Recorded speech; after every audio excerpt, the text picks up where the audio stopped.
dances. Yeah. The music in a negative food. That's exactly what they want Yeah. to about. And as a DJ, you don't want to make a feed people with whatever you want to feed them, yeah? If you are about social issues, social consciousness, you find that you find the artists with songs that have to deal with social issues and be introducing them to the platforms. So I understand. There's this track called Jigin in the album. Bro, it talks about women and their qualities and reminding them of who they are. Every Jigin will humble palm. So they go somewhere, let's go somewhere. But how would they get to know those songs if DJs are not playing it? If they are not hearing it from anywhere? Malima Moonlight have upload it and share whenever. But one time it like really not to a level for how many. Someone can respect with one name. Someone can do it. Man one name and just some over it. When I have many one negative do a for me. Or new markets everywhere. It's very important freestyle. This is a Facebook. The mag is like on the Kush freestyle. Yeah. So how do you see that? The Kush in the Gambia, drugs in the Gambia. Bro, like freestyle was done nearly 3 years ago, 3-4 years ago. Back then, Kush be $100 are like the way it is doing. It's dangerous. How dangerous? It's really dangerous because somebody I had even done with this. Not even mature people. So I'm magnesic negative is one can understand it. Okay, send Magibopal and they have their own decisions to make and whatsoever. But kids you have I'm some of that maturity in their mind to be able to choose the right thing for themselves, or to be able to differentiate the right from wrong. It's not about have business or whatsoever. I'm a guy balance but there is a whole lot of guest house nonsense to make it create all this bullshit. I don't know who to access it, rent a full apartment. Understand that? A full house for a week or 2 months. But if you don't want to know. No. So you take that money, you tell I jury hale to be need anything they want to do. Serious. Because they don't know exactly what is happening. No. Understand? And they only see the fame, the hype. The money, and them not gonna have it. Anyhow you have it like this, they don't care. So it's not like we normally want to be behind the scenes or behind the camera. It's not saying anything. We try to open up people's eyes on a lot of things.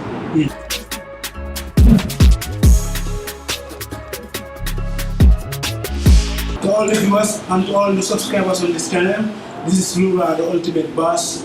We have another guest, well-experienced guest, so consistent in the game, one of the biggest dancehall artists in the Gambia, a reggae dancehall artist that have been yearning to have on the podcast since we started this show. I've been searching for Maha D Hammer. I could not find him since the other time I went to Weltare. I've seen him there on special, listening party. I took his number. Maha is one of the biggest and one of the most promising Gambian reggae artists that is doing biggest things in the Gambian music industry. But he has been hiding in a little while. So today I'm here with him so that he can talk to the fans and tell the fans what he was all about. Maha, I welcome you on the Ultimate Podcast. Greetings and greet your fans so that we can start the conversation. Yes, greetings, Mr. Lura. Greetings to everybody watching this podcast. This is Maha D Hammer, like you just said. Saying a big shout out to every fan out there who've been following Maha D Hammer and then keeping up to what we do.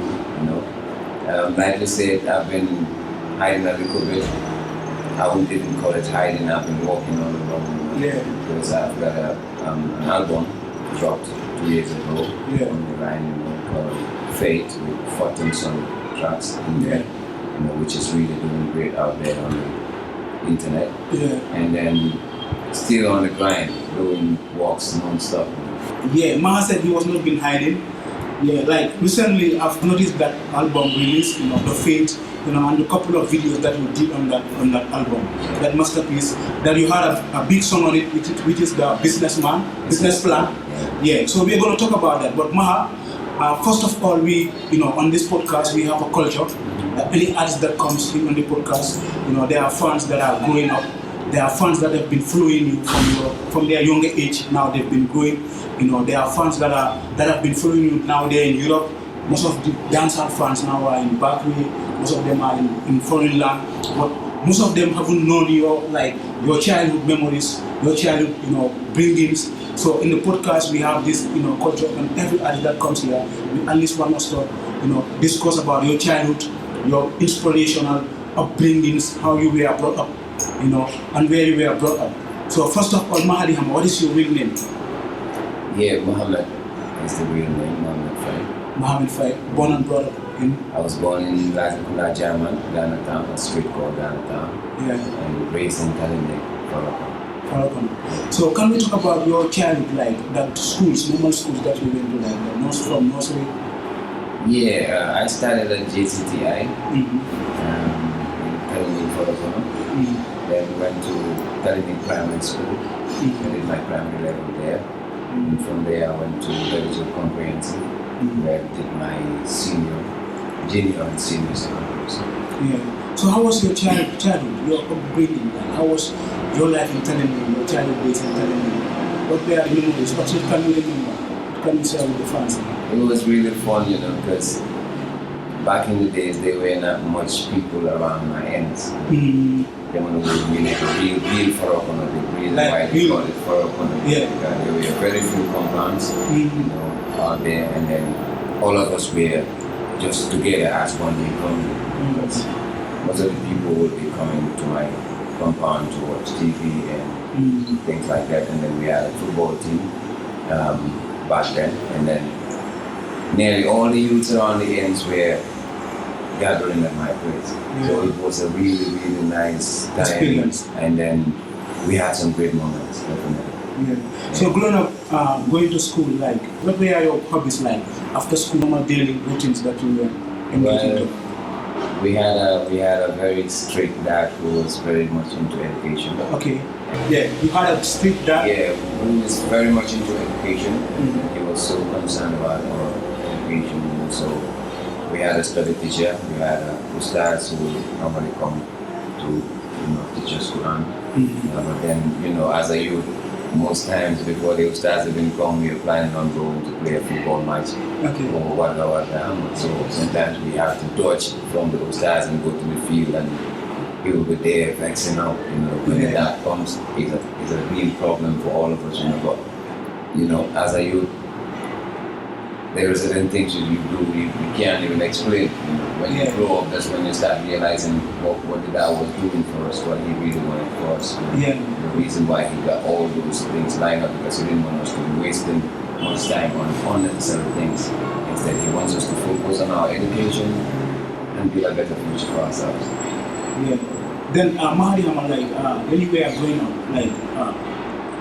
I could learn that you are from a Gambian family. Is that true? No. You're not from a great family? No. Okay. Instead, I'm from a King's lineage. King's I'm a Faye. Faye, okay. And Salmon Faye, straight. Okay. Lineage, So we're the King's family. We have our own periods that normally sings for us. Yeah, but growing up in Kalinde, like your elders, what were the activities that you see your elders doing? Normally now you see our elders doing, most of the people are engaged in the football, music, DJing, most of the people are more engaged in the social activities.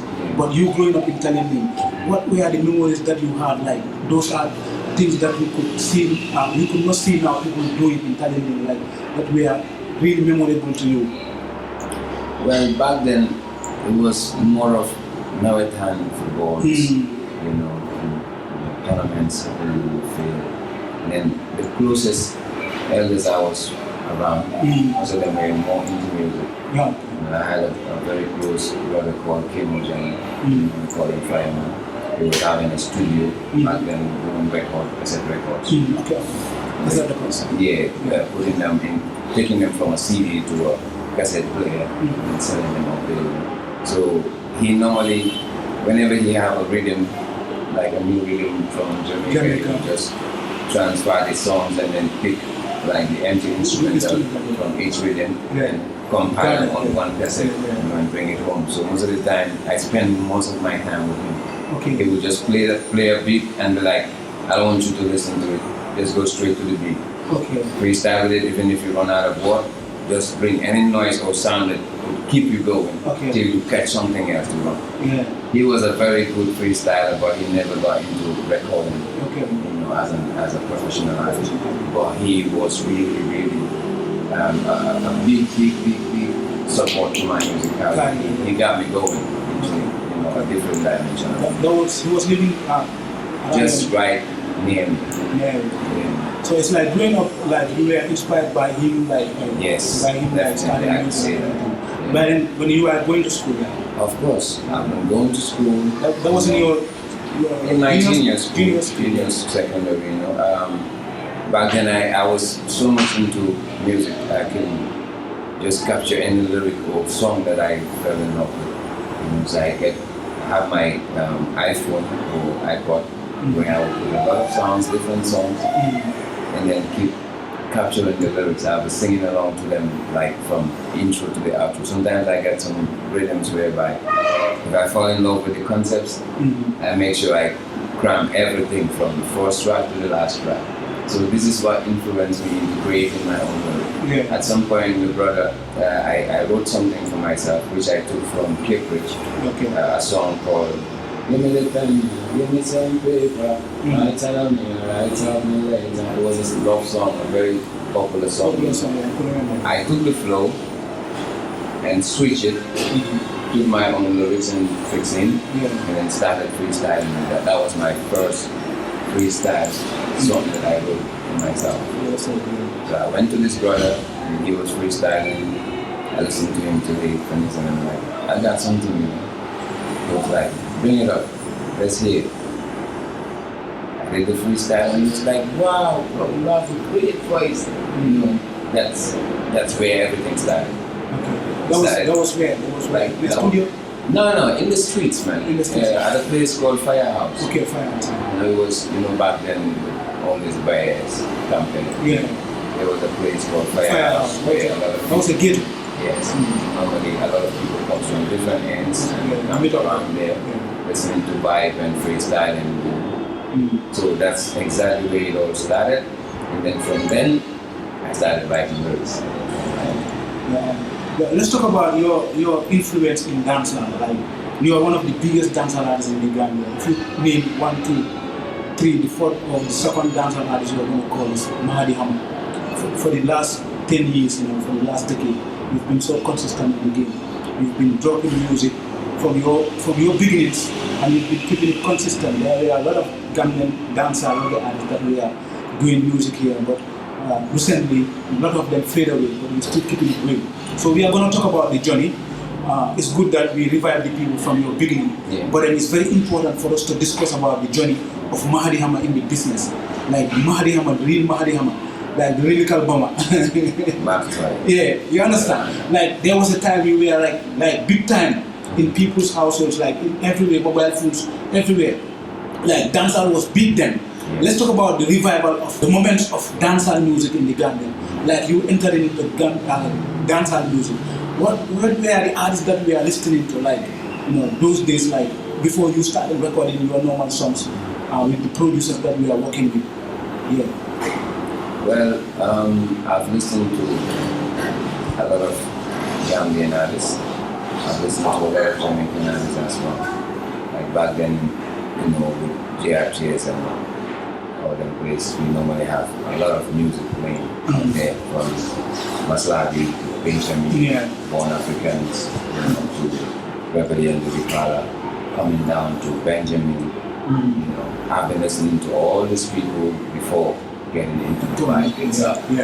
So I derive inspiration from different artists. I don't have a personal artist that I'll say, okay, this is the artist that I've been following 100%. No. I fall in love with concepts. Concepts. The music, if the music is nice, the concept is good, I fall for it. And then I make sure I get the song, I listen to it, I get inspired from it, and then move on. So people like Rebellion the Recorder, people like Heartbreaker, people like Jackie the Conqueror, motivates me a lot into Dubai, and I get to meet Papa Lenti. He put a lot in me when it comes to dancehall, when it comes to writing lyrics, when it comes to building up songs on the beat. He also played a great role in that aspect. So for me, to Lenti, you know. yes, man, big up pictures anywhere there, random, you know. So for me, I'm grateful for having all these elders beside, because it's always been mad love and respect from all of them from the beginning. So I drive my inspiration from a lot of them. Before coming in. Now you coming into the game, like let's talk about the struggle. You know, those days it was very hard for you to record a song, even to have a proper song. Then after recording the song, you know, you struggle promoting the song. You know, let's talk about those days when you started. You know, before you met Stylist, how did you meet Stylist to start the recording? And where you were first recording? Alright, coming to that, I started my first record with Muslim production back in State of Mind. He was my first producer. He's the first producer to put me in a booth and give me a mic and ask me to record. Back then I was not even fully fit and ready for that. He would be like, son, you can do this. You got if you don't record properly, I'll start pushing up, making me, get the zeal to do what I'm supposed to do. So shout out to him, and then I just can't forget everything that he's been doing for me from the beginning. I started recording with him through a cousin brother, a late cousin brother called he was my first manager. He was the first person to take me to the studio and ask him to record a song for me. So the song was a collaboration with a group called LK Elements back in Las Vegas. They were doing hip hop, so I came in to be a singer in them and do the hooks. And then, so we did the first song, second, and then one of the members traveled to Dover. So the two members who were left, like there was not enough time to be doing the practice normally as the way we do it. Imagine I'll be leaving from Talenting to Larikuna nearly every day to go and practice with them. Sometimes before they come in is a problem. Sometimes they're not even sure. So at some point I feel like, look, the person was not there. Yes, I told them I was in here to help, but I was still focusing on my solo career, because I do reggae and dancehall, not just hip hop. So when I see it wasn't working, I take a move and then start doing my solo career. So I did my first song with Muslim called Gambian music, and then that's where all this started. That music, I could remember the song. Can you have a freestyle? Gambian music, when I go abuse it, use it or lose it, don't try confuse it. Gambian music, you just can't refuse it. It's a long way, get so we have to utilize it. I remember. Strictly for the Gambian music, and then big up to every artist from the upcoming to the main one that was started. Yes, man. Maha, like you've created a great impact in dancehall music in Gambia. Then the controversy was big. Then but then let's talk about you meeting Stylist. Because you meeting Stylist, you had one of your biggest hit songs there. True. We could remember the lyrical bomb. Let's talk about the song and how the song came about. I will not have you in this podcast without talking about that song. Definitely. That song made you get popular in Gambia. For real, and School Bell. School Bell, Yes. And both songs were did by him. So I started with Stylist back in C Records. C Records, That was in Talenting? I can remember my first freestyle song with him was Rice on Computer. I remember. I came into the studio, he just bought a new microphone and he wanted to test it. And he was like, go.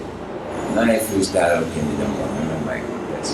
He played a bit, I did that freestyle on it. I went home before realizing anything. He said it already mixed the sound and then master and push out. The song just started going like viral, It came out of the studio. I never took his song to any radio station or anything, but it just went wild out there. People started sending it to each other, wanting to create a radio station, And then every show I would go to, people would be like, yo, give us that freestyle. I'm like, oh, okay, this is how it came about. And then from there we started working time to time. If he have a rhythm, he calls on me and be like, well, I have this rhythm coming up. I want you to voice on it. And I'll go and do my thing. If I have a project that I want to record, I go to him and record. So it was a very smooth, give and take, give and take relationship. I've never paid him anything to record. He loved what I do, and I respect what he does. And then whenever he has something, he calls on me. When I have something to do, I go to him. This is how we started working, and that's how we walk till we get to the Ways and Means EP. That was the last project we did. Before the Ways and Means EP, that's when Lyrical Bomber came in. So Lyrical Bomber was an echo trip dancehall freestyle that I've been playing around with. At some point I feel like, I need to record this and put it into a project. I went there and did it.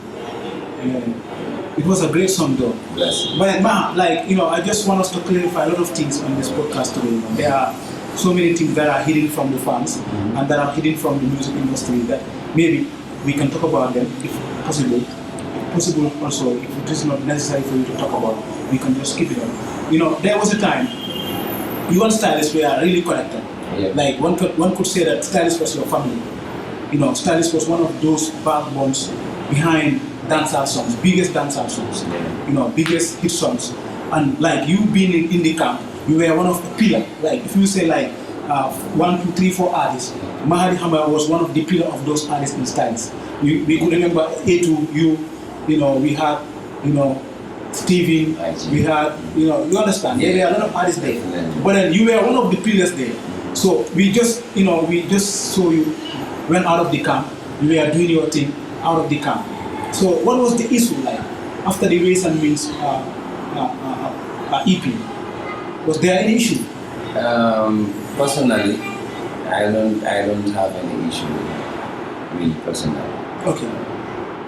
But at some point, I felt some changes around the environment. People are just people.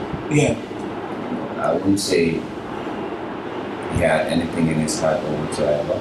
Because if I do that, I'll be really saying the wrong thing because I'm not sure. But to my own understanding, after the little controversy clash that happened between me and the next artist. Which artist is that? No man, can't bring that up here because the past is the past. I just want to make you understand the point where I felt like it all started feeling some type of way and I had to move. But was it ENC or? I don't want to call names. I'm just telling you. Gambia and Dancehall clash was only one big clash that happened here, and everybody knew about it. So in that class, I started seeing people taking sides. You understand? Instead of seeing it as a musical journey or musical thing, they started taking it personal and taking sides. So to the studio level. Yes. To the studio level. Then so I had to. Step back. Move out a little bit and then let things be. But that doesn't stop me from communicating with him. That doesn't stop me from, doing whatever I want to do with him if I have to do it with him. Understand? So I had to move out. I got a couple of songs with Dunman Records from there. I got a call from Idols Music, who was offering an album project. I took it, we worked on it. The album came out, alhamdulillah, now I'm back solo. I understand. Now let's move from Stylist. Then you went to Dunman. You were having good songs with Dunman. Which of those songs did you have with Dunman? Like I could remember you had a song from the Global 1 in a Million. And which one? I did Emergency from him. A couple of songs with him. Some of the songs we did are still in the studio. Mashallah. So it seems like all those songs are not yet out. No, the Emergency was out. Emergency was out. I heard that you had a I think collaboration job with T-Smalls too. Were you working with T-Smalls? No, not actually working. I've lived with him. Lived with him. I've lived under his roof, and then Okay. You know, it showed me really love, and then it showed me a lot of things. I learned my first chord, guitar chords to play and sing through three songs. Yeah, so at some point I met him in the studio working on a song. You know, he did the hook already, and I'm like, bro, I would definitely love to jump on this, and I want to put it in my upcoming EP. He was like, yeah, why not? How do you see T-Smart, like a normal T-Smart, like in music? He's a great man, kind, humble guy, you know, and definitely I've never seen anything negative from his I've lived with him, I did a couple of things with him. Yeah. I could remember those days, I normally see you partying with him, like in shows, you know, traveling to uptown, you know, doing shows here up to Basse. You know, back then, that wasn't just trouble songs. We normally make groups and go out there like that. I did a tour with Silky Chris, you know, whereby it was me, Silky Chris, Papa Lenti, Karafa, Bureo, you understand? And then you had Black Sign in the crew, DJ Khan. We had a whole caravan going up there. So before that, Trouble Smalls also used to have a caravan for up country. Him and Papa Lenti and the rest of the crew. So this was something normal back then. We were all into the same thing, trying to push each other push the music. So like the reason why I'm trying to revive that those days, like I just want us to discuss about those days, because those days we are a little bit different about you know, not just a little bit, they were big time. Big different, big different this time. You could see the love, you could see the joy, you could see the passion, and you could see the togetherness between you artists, and like the, you know, willing to support each other. I don't know whether you understand. True. But you know, so suddenly all that fade away. But you're gonna get to that. Before that, you know, Maha D Hammer, like you were really trending those days. Like, you know, you are one of the most played artists on radios and everywhere. Like before going to idols, what was the problem of you a little bit relaxing? Like, you know, I could not understand those days. Like you were a little bit hiding. But then, what was the real problem? Before idols, before you come into idols. You come into idols is another thing. Before coming to idols, I still been recording and dropping songs. But then I get to a point where I say to myself, look, I'm doing a lot of songs on downloaded videos. Okay. And at some point, it's going to be a waste if I don't redo them properly. So it's like it was getting too much. I had nearly 30 something tracks on downloaded beats. So I'm like, I'm not recording on any downloaded beat anymore. So I had to wait for a proper beat that I own, that I can have rights to, in order to sell or upload on selling platforms. Then and only then shall I record. This was some of the reasons why I stopped dropping songs the way I've been dropping them. The way songs were dropping before, like with Stylist record, it was more of downloaded beats or rhythms from himself, trying to bring up lineups for different artists. So it started becoming different because I didn't want to just waste my lyrics and songs into things like that. So most of the songs I was writing those days, I kept them to wait for a professional beat made for me or made to put something on it, and then I have my share in it whenever it is uploaded. Because I started getting to understand the music business aspect of it. That was a good, you know, mindset, and it was really, you know, fast for you to think about that level. So let's talk about now you realizing that you need to be working on your own beats. Then you have to meet iDubbbz, who was making real beats. Well, before iDubbbz, I started with Donman. He made nearly 8 to 9 tracks. We made 9 tracks together. Which are still in there. Yet to be. Yet to be out. Then from there you went to iDubbbz. Then iDubbbz was another level for you because you know, as a musician, I could see the level and the type of production that we are working with him. But then, you know, things fall apart. What was the problem? Because like everybody was, you know, expecting Mahadi in the next level. We were expecting him going tours to Europe. You know, we could see a lot of, you know, signs for you to, you know, even go to the next level in your career with iDubbbz. You know, because we knew you had the launching with him at Manja. No. That was not processed. I did the launching. You did the launching with your own. We part ways before the launch. Before the launching, so what was the problem? There was no problem from my side, I can't tell. Okay. Because I've asked them a couple of times, and there was no reason that was brought up to say, okay, this is the reason why I'm giving you back your projects to carry on. All he said to me was, bro, I have a lot of things to do right now. I wish I could continue this with you because we started something really great, and I know you have really, really great songs in this. Yeah. So please make sure you make good use of them. Yeah. And he took all the tracks and gave it to me and asked me to carry on with it. So, which I was really grateful about because he could have said, yeah, I'm not going any longer, so I cannot spend all my time and energy on all these songs and then just give them out to you just like that, you know, without any agreement or anything. Yeah. So, thank God it get to that level. I got my songs, I uploaded them. Later when I was uploading them, he had to come in again and support, ask help in the uploading of the tracks and all that. Then I went on to do a project for it. I went and have a deal with Keba Taylor and Friends, okay, you know, as a partnership, okay, to do the concert launching. And then we carry on. Yeah.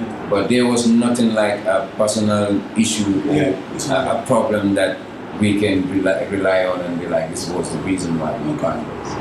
Okay. Now, Maha D Hammer, like, you know, it's good that you're making things clear to the fans and the Gambian public. You know, many people are there in support of your music. Through the internet, sometimes when people see your freestyles, or when people listen to your music, or somebody posts your song on TikTok, I normally follow the post of some of your songs and freestyle posts. You know, we see a lot of comments. People will be like, yo, Maha D Hammer is a big artist, why is he not making waves like other artists? It's good that you come and clear the air to the people. You understand? Because most of the time, you know, artists been working on struggles, they've been in struggles, they've been in hustles, but people out there will not understand what they're going through. You understand? Because behind the scenes, there is a lot of struggle with the artists used to encounter before getting to the people. Yeah. And before their songs getting to the people, which is very disturbing many artists in the Gambia. So let's talk about in general now. Dancehall music in the Gambia, reggae dancehall music in the Gambia. We've talked about your issue, we've talked about your career, we've talked about your process of getting to this level. From iDubbbz now, you working solo. Now let's talk about in general dancehall and reggae music. Maha D Hammer, if you were to be asked, what is the problem of reggae dancehall music in the Gambia? Not doing its same impact, whilst seems like when we knew that dancehall music and reggae music was one of the biggest, played music on air, one of the most danced to, one of the most played in dance halls. Now we've seen that dancehall music is fading away. But what is the problem? If we were to be asked. I would say dancehall music is fading away. I would say the problem lies on lack of collective efforts to put dancehall where it's supposed to be. Because back then, why do you think dancehall was everywhere? Because we were really close with the DJs, we were really, tight up amongst ourselves.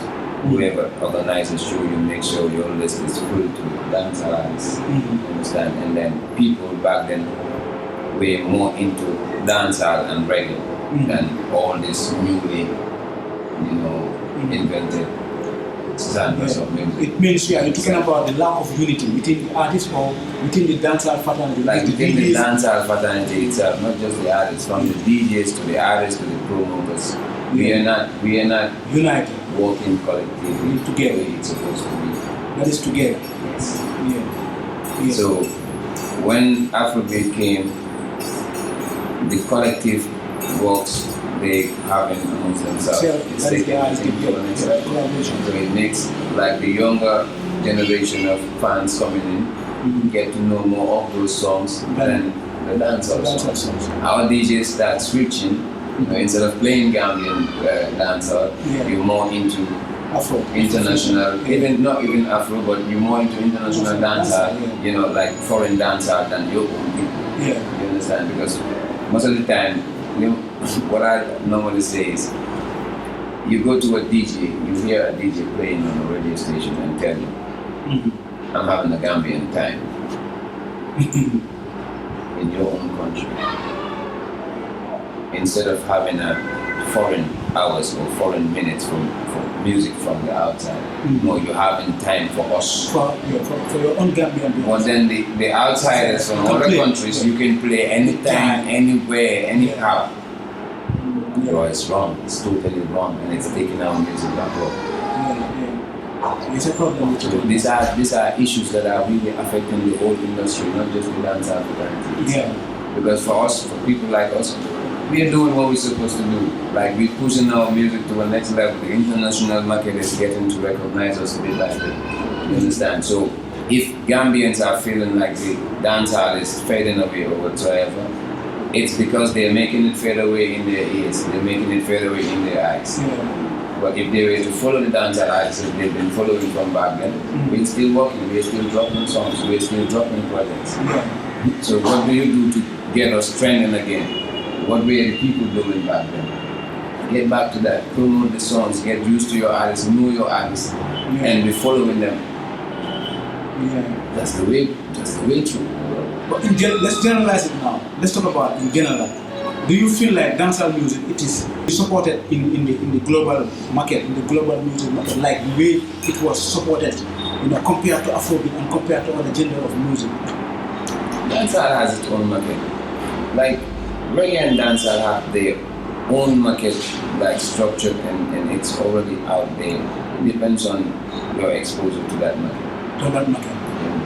If you're exposed to that market, bro, trust me, dancehall is still where it is. Because that's why you're seeing all this new image in dancehall artists from other countries.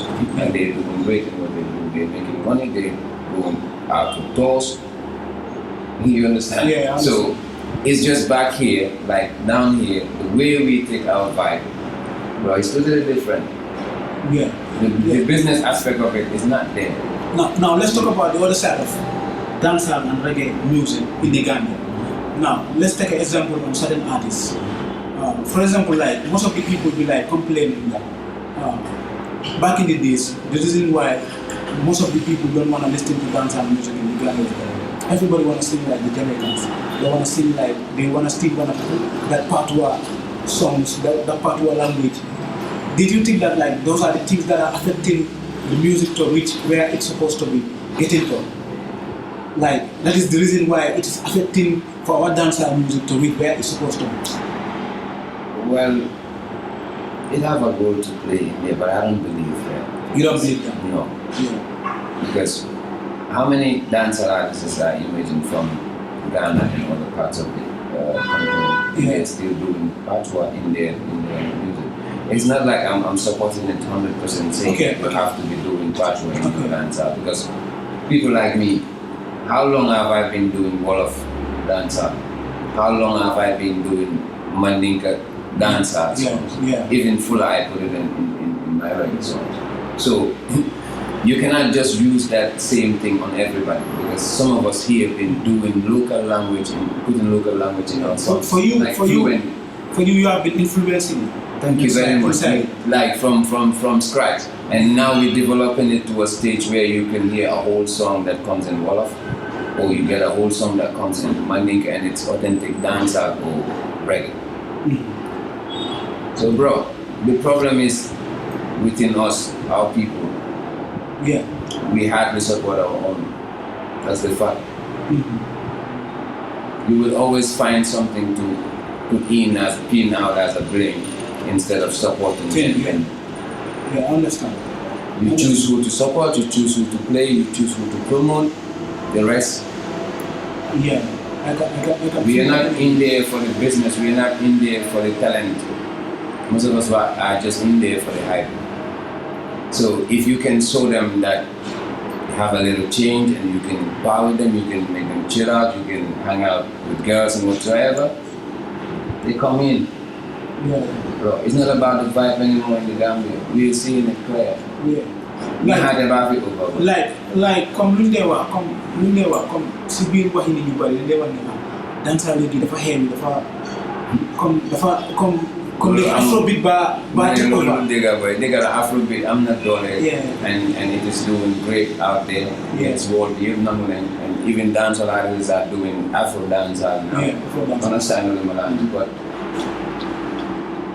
original dancehall we class and well. Man, we want to do. Yeah, no, lolu dégg la sax comme like da ngaa gis ne comme loolu mu si place am but then soo gisee man ma raise conversation because if you want to dance artist, yeah. like we need to base the question to the people so that they can still understand that dancehall dafa nekk lu nga xamante ne nii they cannot just kill it. No. Understand? They cannot just kill it. So when you say man call this, it's because ñu bari ñu dee thinking like mindset bu ñu am la even balal ma suma bi de I'm saying this to the DJs.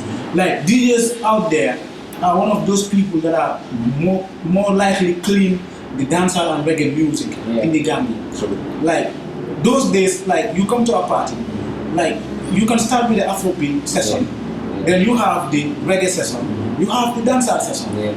But nowadays, when you come to a party, you don't hear the reggae, you don't hear the dancehall, you know, and that counts a lot in building and branding a music, in anything. Sure. Because niti fuñ dajee bu dee ne comme niti yëpp fuñ dajee ama piano rek la ñu dégg piano rek la ñu dégg bro soo ñibbee kër boy ama piano ngay déglu understand moom ngay déglu soo amee birthday di song boobu noonu nga bëgg a play sa family ñu chill understand so that comes to the DJ, you know, because the DJ, you know, is a very important person in the role of promoting music, you know, and even in terms of Gambian music too, the DJs too played a very, you know, bigger role in promoting even those days dancehall music, dancehall artists. Yeah. You understand? Like, let's take an example on Pisces. Those days, any song Pisces play, it's a big tune. It's a big tune in the street. Yeah. I understand. Yeah, for real. It's a big tune in the street. For real. Like Fireman, any song of a reggae song, Fireman's playing a dance. It's a big tune. Yeah. This is Maha D Hammer, really Bama. It's a big tune. Yeah. So why is that stopping? I don't know whether you understand. It don't have to. What could stop? What's a nigga come like me, come then gives me come. And other type of music is just trending. They have to just kill the other side of the music. You know, which is disturbing a lot of artists here. Like, if I can disturb people, I'm not just trying to blame it to everybody, but then the man to a certain level whereby the man gives me. Like, it's only a reggae artist, not a dancehall artist. People don't consider you. DJs don't consider you on their talk shows. Presenters don't consider you on their platforms. Yeah. Artists that are doing launches, they don't consider you as a number one or one of the best top guest artists. Because you know what, the type of vibe they're playing in the dances. Yeah. The need in a negative flow. That's exactly what they want. Yeah. And as a DJ, you don't want to make a feed people with whatever you want to feed them. Yeah. If you are about social consciousness, you find that you find the artists with songs that have to deal with social issues and be introducing them to the platforms. Maybe people get, because songs don't play me. Because some them play if you put every day that they go pop ups and all those, you're getting it sounds good, it sounds nice to you. So we say all this problem happening. Like the world is taking a drastic turn. Yeah, I would defend this song in this platform. Like on the Faith album, Business Plan, supposed to be one of the biggest songs in the world right now. Maha D Hammer, Business Plan. Please go and check that song out. Bro. It's a reggae song, but that song supposed to be one of the biggest songs in the world right now. Somebody would have want to change his life, bro. I'm gonna understand what I'm on proper promotion from the DJs. The thing is, yeah. I'm not than the other words from you. Like, we don't support our own. Yeah. We don't believe in ourselves. That song became the first song, or let's say the first track from my generation book to be played at BBC One Extra. You see? By Shani B. So shout out to Shani B anyway there. Because those people know good music. I'm not new music in getting. I'm not luta, mina reggae music or luta sa, mina artist. Lan mo wara nekk sa call, lan mo wara nekk sa ide pour nit ñi. Yeah. So songs like that, if I told ñun suñ nit ñi fii, they were listening to music more than you. Bro, you will not ask anybody to play that song. You will not ask anyone to promote that song. They will be making it a playlist, like they will be putting it into their phones and everywhere because it motivates you. Yeah, like that's the reason why I'm talking to DJs right now. The reason why I even pick up that topic. Like all the DJs that are watching this podcast, if you are a Gambian, try and go and check out that song, Business Plan. Put it on your playlist, bro. So then they can send party, yeah. So then they can send party. Si digi party bisa. I'll sound on in Jono. Drop that song going on. Every you want to listen to that song, bro. Trust me, because if you know listen that song is conscious, bro. Because the flat motivate to get up and do something for yourself. Man, check it out. Then you feel the song going on. Check it out. The business plan. Look, album me. The body concepts you're having, boy.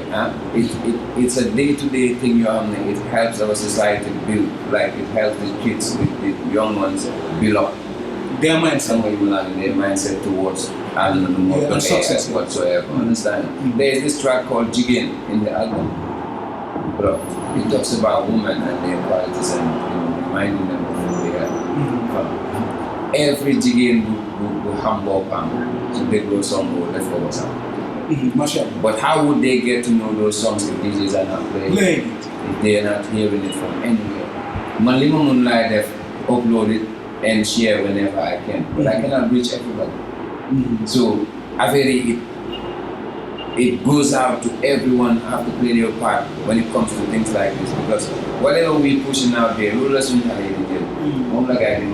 we put into them, that's what they grow up with. Yeah, it's good now, like they promote Gambian music, they promote everybody, but then come like they are artists, that one, okay, for a balance. We don't have to play anybody, but not balance. We play big, but léegi la comme artiste nga xamante ñu si Gambia bi dañ fi yàgga ba pare dañ yàgga liggéeyal Gambian music industry bi. Understand nga they've been there working for the industry to get to this level. Understand nga even am na xale yu bëri nga xamante ni tey ñu la naa coow si gannaaw ñii lañ nekkoon ñii ñoo leen doon pousse di leen yokk a courage. Understand nga so these are icons yi nga xamante ni they cannot be out of the industry, you cannot take them out. And so léegi it's very good for ñu communicate with people. We communicate with the fans, we communicate with the DJs, we communicate with the people that are in the industry, that are doing the musical promotion, understand? Especially the people that are pushing the music to the people. You know, it's very important.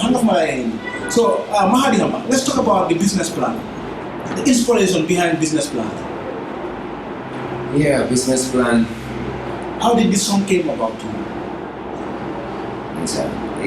It started back in 2014, 15, just immediately after dropping the Stress and Pain mixtape. I'm like, okay, I want to work on an album called Fate. So I started writing the track Fate itself from there. So during that period, once I developed the type of songs I wanted in that album. You understand? At some point, I came up with this idea of rock. But Jamanu no more than me. Like we are all going to school, we are young, we watch another student in the school, we have job opportunities more. If at all we are all focused on when them young, we watch office job, I'm going to leave that type of life. But things are going to get really, really crazy at some point. So I'm like, as a youth, I think we all need to be in that, virtue of having a business plan for yourself. Create something that will be, let's say, plan B. Plan B, what? For you. Mentally, okay, bang head up. But at some point, it can get to a stop. So vibe it away, I'm a sponsor or whatsoever to do this vibe. What do I do to get going still? Because I love this. It's my passion now. I don't wait for anybody to build it for me or make it possible for me 100%. So I need to create something. I'm like, okay, fine. Having a business on the side will do great. I started having this, petty stuffs in my bag selling along the road. I started a business one and some of them were like, when I do a kid, like and see different things from my own people. Them never and I have to get in because they feel like when I start a bagage, Like, Right. sa brother mo to be Europe, like your dollar, so they pay you fullest price, Mhm. different from when you're paying outside. Right. So this is where I started having this idea of business. From there, the song came. We're gonna have some appearance. We're gonna, certain things in the music. How? I brought it into a song and tell them what I have in my heart and my mind. Okay, we have the fulfill. Then every youth tell me the plan B. Because if not, bro, to back. Don't let you say I carry him through for Chibena ball. She ball the cocoa made.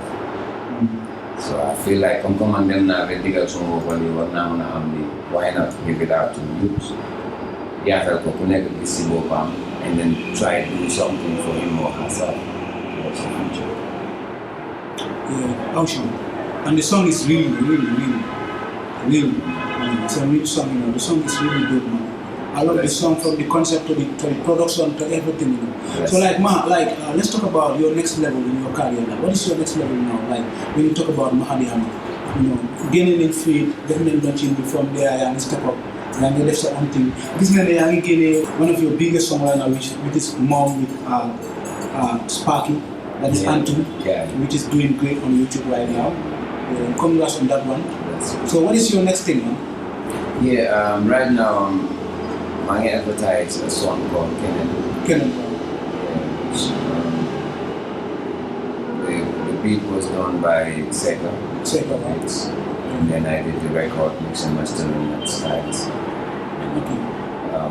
Stylist more or less mixing it, but it was mastered by Z-Man. Okay, Z-Man. Caravan Production. Okay. So it's a very, very, very nice something coming up for the fandom out there because I feel like there is a lot that I haven't showed my fan yet. Okay. You understand? Everybody reggae and dancehall and Mahadi, but behind the scenes I do different type of vibe. Yeah. I was to come to that question. Like if come that in the future that they're gonna switch from dancehall and reggae to any other kind of music, and which music is gonna be like? I'm not planning to switch on anything. Yeah. But I will be giving them Different varieties of vibe. Whatever I feel like I can vibe to this and I have a good concept for it for my fun, I can give it to them. Okay. But that doesn't stop me from doing reggae, my reggae and dancehall as the main foundation because reggae is what I love. And the rest, Munako, yes, but I'm not taking it as a full-time. Understand? Yeah, I can do time to time collaborations or do a solo track for it and give it to my fans who are in love with that type of vibe. But you will still always come back to the reggae and dancehall. That comes to my other next question. That is like, let's talk about now. So now on industry we live in. Come no gise music industry. Come we bari juga on artist in fair ko, industry bagi big, everything money to another level. How do you see it as an artist, like behind the scenes, not going to make it easy? It's great. It's moving for people who know what they do. Okay. But it's moving.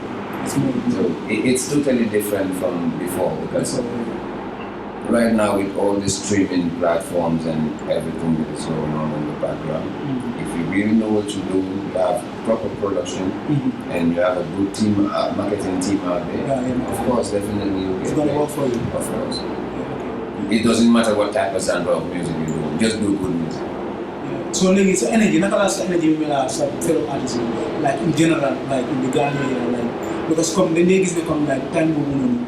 Then this Maha, Mr. X, Mr. Y, collab, collab, more of collab, more of like then they give come when you see perform, Benjamin, Funny this, but then take it this Maha the man so perform one fan can go get it. It's like support online. No, it's very good when you talk to the fans because fans really understand because they trust me in this. Most of the fans, like I've been talking with most of the people when I'm sitting. Somebody know Maha D Hammer. Koko artist la, but they come Hamga key. kooku artiste la du ma ko dee gis jury bi du ma ko dee gis penc bi soo balee ñëwutoon bi gisuma ko best of the best I don't know whether you understand most of the people be like ñu nekk di best of the best ñu nekk di ñëw si show yi ñoom ñoo nekk artiste yi waaw comme ku ñu fa gisul dañ lay foog ne yow waaw yow génération am na dañ lay foog ne comme yow moom bokkuloo si artiste yi ba tey comme ñu déggu ñu bokkuñ xam nga dafa understand nga fa moo tax ma la dee laajte I understand that point but man the same energy I've been putting into my fellow musicians here from the beginning up till now. It's the same energy I have in me. But I'm gonna need that they change. Like I've been with a lot of people, I've did a lot of things with people and then at some point they feel like might be getting into certain level and they move out. Understand me? Which is not a problem because we make an accept way of life. I know we don't need it. But when I make a call, nobody forces me to go. If you don't invite me in your thing, I don't go. Just because of the organizing, like, yeah, need in February, money the man you could perform just for no, I don't do that. But one time, like, really not to a level where I'm the someone can respect what now I'm respect. Someone can do it, man, what now I'm going to some over here. When I have the need, one negative, do the funny, or you markets everywhere. It's very important to know. No. So it's not like I have problems with the artists or the promoters, no. But if I am not invited or I invite my dapper to dance, I'm not going to come. Unless I feel like, okay, so I'm going to set on. I'm not sure how they feel like I'm not there. I'm there, enjoying my set on. But I'm not going to force myself to perform because I wasn't invited. Rightfully. So this is it. This is the reason. But I'm not the party type. Like Makina Mubal. So I guess it's plus most of the time is because I have a job there. Or as much over Makina Mubal in time, and then I don't even spend 3-4 hours in a club or in a chimney. That's personal to me. That's my moonlight to me. Understand? Different from the vibe. Understand? So. So you guys feel like, okay, so for example, you are not doing your job or whatever. No, it's a concept. But me personally, the fan that know us and are following us every day, how many things we not take it down the way always. On the way. So it depends on me organized, whether your artist, me, I'm so sure. Whoever you want to put on the list, that's who you reach out to. Fatima, come like, man, understand all I think it's very important. I mean, never come like, come artists, when they want the artists who bang, but they get when you want to fancy. They change you, but it's in mind. That they talk to me, come, you know, come now and tell me, don't fuck. Maha D Hammer come, legi never put the job only you come, mom the family, okay, Maha the motor today feel, motor today is too neck. Back or health, see artists, you guys is everywhere. I just go on the food, the club, chill, whatever kind of party. Four do that I figure out. What I'm carrying the because then they're softening. Then they're sapping because in their eyes every day. And then they Hama in the Hama. Because music artists super. You don't just show up to everywhere and then do whatever with anybody, anywhere. So as an artist, especially young artists out there, needs to be real careful. No, Linka. You don't know what time is about, but you need to guide a lot of things in you. Lu bari lii la dee def si sa carrière lu dee sof sa carrière lu bari si sa upcoming boo dee ñu jóg. sa wóor yi dem fi nekk fekka yaa ngi am light de but light boobu noonu dañ ko dee teel a diim fekka yaa yow gis agaamuloo foofu ñu diim ko waaye soo emalee sa tànk rek ak la emalee sa démo. So the more I talk, the more you get to understand how it works, the more you get to know yourself, the more you get to preserve your energy. Which is very important. You know, because sometimes we tend to be spreading our energy with the wrong people. and they will be using it on the wrong ways. And then, before you realize, not damage, not yahan. Maha D Hammer, speaking wisdom. Maha D Hammer, like, then you hear some music too. Let's talk about in general Gambia. Reggae artists bu nga xamante ne dañuy taxawal askan bi di wax si askan bi di wax si jaam ak loo xamante ni loolu moo jëmale dëkk bi si kanam. Let's talk about in general as an artist. Moo gisee dëkk bi as a Gambian. Dëkk bi xanaa wow ak métier, bro. Yeah, things are really not working because amul benn institution bu nekk di function properly. Yeah. Right now, the whole serious. And then we see a lot of things happening where we never ever thought of coming into this time. Yeah. And it will really affect the future generation. Yeah. Because some of us don't know the relationship 100%, but at least we get to understand. Yeah, the system. And so then we not protect ourselves from certain things. But how about the children? How about some dog? They're surely going to grow up in that and then get messed up. Yeah. So definitely they can That comes to my next question. Mangi is basically your sister freestyle, the sister Facebook, the Mangi style on the Kush freestyle. Yeah. So how do you see that? The Kush in the Gambia, drugs in the Gambia. Bro, like freestyle was done nearly 3 years ago, 3-4 years ago. Back then, Kush be $100 are like the way it is doing. Now, no more left right now. I think I do na buyag. And people started talking about it. I got the news and I saw what it does. I started making like freestyles and advocating about it. Then you knew it's spreading. Well, it's not just the Kush, bro. Feel of the negative way is too much. Yeah. You know, and it's obvious you know that. Because yeah. Understand? I'm not certain things, if they don't pass through those gates, yeah. Sparkling the same thing. This is the fact, bro. Yeah, sparkling the same thing. Like, so people get negative by the ghost coming, I'm not so much about it. But how do they reach to the youths in the streets? I'm doing that. So, no guy for him, you said, you know, for you on you media, there is a difference. That we see how the community and the society is going to be in a couple of weeks or months. Yeah. And which is really concerning and which is really serious. Dangerous. What dangerous? It's really dangerous because somebody I had indulged in this. Not even mature people. So I'm magnus negative is one can understand it. Okay, you send Magibopal and they have their own decisions to make and whatsoever. But kids, you are among some of that maturity in their mind to be able to choose the right thing for themselves, or to be able to differentiate the right from the wrong. Understand? Most of them are just influenced by friends or whatsoever. Yeah. So, but I'm not realizing the negative effect. So this is really affecting the society a lot, and within the next few years to come. So not just government, be it the artists, be it the DJ, be it the journalists, everybody. We all have a big role to play. Yeah. If we all don't stand together to fight, yeah. This, one advocate to be if you know. To fight against this. Because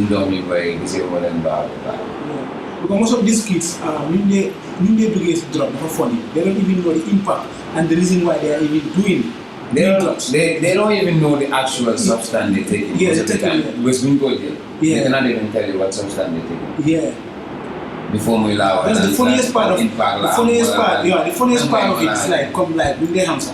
So it's dangerous. Being what is really dangerous, and it's not about Yaha business or whatsoever. I'm a guy balling activity, but there is a whole lot of guest house nonsense when they create all this bullshit. I don't know who took access it, rent a full apartment, understand that? A full house for a week or 2 months. But if you don't want to know. No. So you take that money, you dajale ay jori xale ci biir néeg boobu noonu ñuy def anything they want to do. Serious. How? When the Gambia started with that life, bro, boy, then you come to the umbrella. It's like after COVID, the lockdown, we did it. Before, during that lockdown, so that all this house party nonsense started. Okay, for the Yahoo, we do it, we come out with spread, yeah. Rampantly. Because after that, many of them don't mean party full night, party resuba, let them continue beach. Make a whole, but not be tanga. I saw that we were kidding. That's 6, 7 o'clock in one everyone. The same routine, bro, every single day. So these places that they normally rent out, people need to be very careful and why they give it to them and how mature they are, bro, to be able to have certain privacies like that.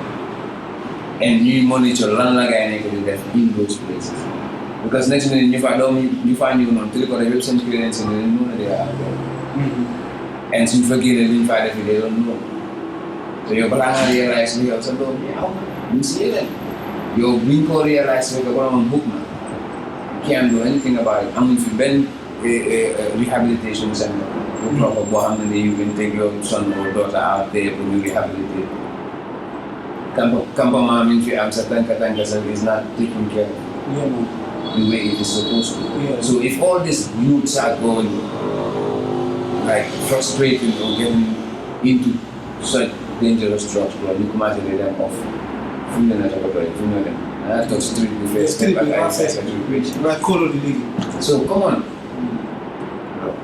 There is a lot that needs to be talked about, there is a lot that needs to be done in order to put a stop to this. And thank you so much for doing that, starting that journey of advocating and doing the songs about them. So like Maha D Hammer, like it's good having you here. Like it's a pleasure having you here.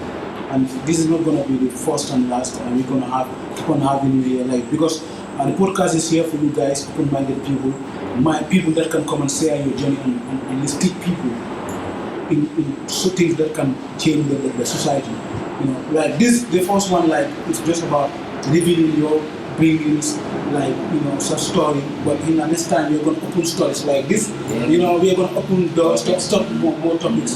Talk about many things because I don't believe you people don't need to be like behind the scenes too much. Yeah. Because one of Sparkling Black after recording our podcast, reggae artists, dancehall. Most of these reggae artists, they are conscious artists. They can talk to people, they can speak because they have experience. They have something to deliver. Mm-hmm. Not only see book being, but they can be release. It's just 16 bala, a cook. Mm-hmm. But no answer Boba with experience. What you can discuss with people, is bigger than what you can put in a song 2 minutes. I want to understand of Malayali. I think we can still use people like you to talk to the youth. Because youth, see, the people that are surrounding the youths and hallelujah, youth deal drugs. They from the come, you put it from the artists are new. Whereas you artists, you are conscious. You don't take those hard drugs. Because they mix up everything. The thing is here is that more negative them on a very, very serious road. So people like us, but it's very difficult for Maneka on the light to talk to the people. They don't want anybody to tell the people the truth anymore. But in a different way. I want to be in a things like this do worry. Because the world is controlled. Mm-hmm. Sometimes they will tell you not to even talk about it, but we have to. Yeah. Because they don't know exactly what is happening. No. Understand? And they only see the fame, the hype, the money, and they're not gonna have it. Anyhow you have it, like it's a house. They don't care. So it's not like we normally want to be behind the scenes or behind the cameras, not saying anything. We try to open up people's eyes on a lot of things. Mhm. But that name the number may not be big. Right. So to have their ears, we did things like this. Mhm. Invite artists, talk to them about certain social issues, talk to them about certain spiritualities, because it's not just about the social issues. There is a lot of spirituality we need to be talking about to the younger ones who don't understand how the world is working. Yeah, man. Without it, they're just blind out there. Mhm. Because that comes to what they say. Not everything glitters is gold. Not everything they are seeing artists living in is real. And the finally disturb your body. Yes, so you people have a big role to play in this. Yeah. Using little platforms right now, or at least then you have bigger platforms that people are, following. Yeah, to get some knowledge from you. Yeah, to be frank enough, I'm really using my platform in a good ways. It's in very a good important ways, because recently what I've noticed is that when I upload a video on YouTube, when I cut it off, I put it on TikTok, the reach the video has on TikTok in a very early like state, like even 3 days, 4 days, it's a bigger impact in the vicinity. So imagine that little video, if you are talking nonsense on that video, so after I realized that if you are talking something positive and selling it to TikTok, the fight change a lot. And so by the nonsense videos you never did on TikTok, we have to challenge that to make it positive videos. Thank you very much. And that is there's a lot how many understand there is a lot of nonsense talk on TikTok. Topics they don't even make sense. So I think if we can challenge more positive messages on TikTok and in the right platforms, because we are not even just taking our normal phones, just talking nonsense. No. We are putting on the right production. I want to understand of life with the right people. Yeah, definitely. Yeah, I think more of it we can change. We can bring a change. Yeah, that's the thing, man. In order to develop the people's mindset. Yeah. From the younger ones, especially because you're the future generation. You're a future. So if those people's mindsets are right, then a lot of things will change. Yeah. That's the way forward, bro. That's the way I'm seeing it, man. Without it, right? It's gonna be really difficult for us to move as a nation. Yeah. I think we need to do that. And people I come like I thank God that most of the artists that I hook up with, most of the artists that I talk with, and the people that I'm dealing with, they are positive. They have the positive mindset. Come Lola, they were always. It's not about artist boy and the film, just the views, so anyway, nonsense. This is not about that. So we just have to keep on doing what we are doing, because might be the fact that this is precious. For you to talk on the mic, you have to know what you have to talk about.